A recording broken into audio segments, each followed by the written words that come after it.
1642 England का एक छोटा सा गांव बुलस्टोर्प में एक ऐसे बच्चे का जन्म हुआ जिसके पिता की मौत हो चुकी थी। माँ ने भी उसे छोड़ दिया, दादी के पास छोड़कर चली गई। दुनिया ने कहा ये बच्चा कभी कुछ बड़ा नहीं कर पाएगा, लेकिन उस बच्चे का नाम था आइजैक न्यूटन। स्कूल में वो सबसे कमजोर छात्रों में से एक था। शिक्षक कहते थे लड़का सपनों में खोया रहता है। 17 साल की उम्र में उसके परिवार के लोगों ने उसे खेतों में भेज दिया खेती करना सीखने, पर न्यूटन खेती में भी फेल हो गया। खेत में बैठे बैठे वो घंटों आसमान को देखता और चीजों के बारे में सोचता।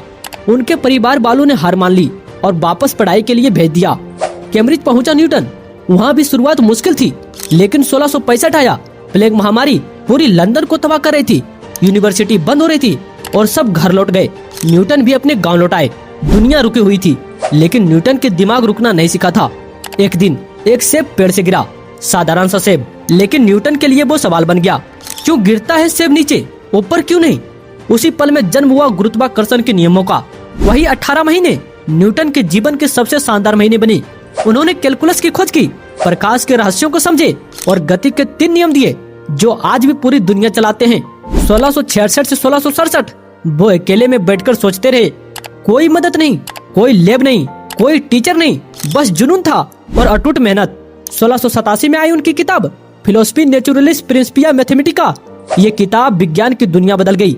जीवन भर संघर्ष किया, दुनिया ने उन्हें नाइट की उपाधि दी, रॉयल सोसाइटी का अध्यक्ष बनाया, लेकिन न्यूटन कभी रुके नहीं। वो कहते थे मैंने जो खोजा वो समंदर के किनारे एक कंकड़ उठाने जैसा है। उनका जुनून कभी खत्म नहीं हुआ। दोस्तों, न्यूटन हमें सिखाते हैं फेलियर अंत नहीं होता, अकेलापन कमजोरी नहीं, सपने देखना, उन पर काम करना, यही असली जादू है।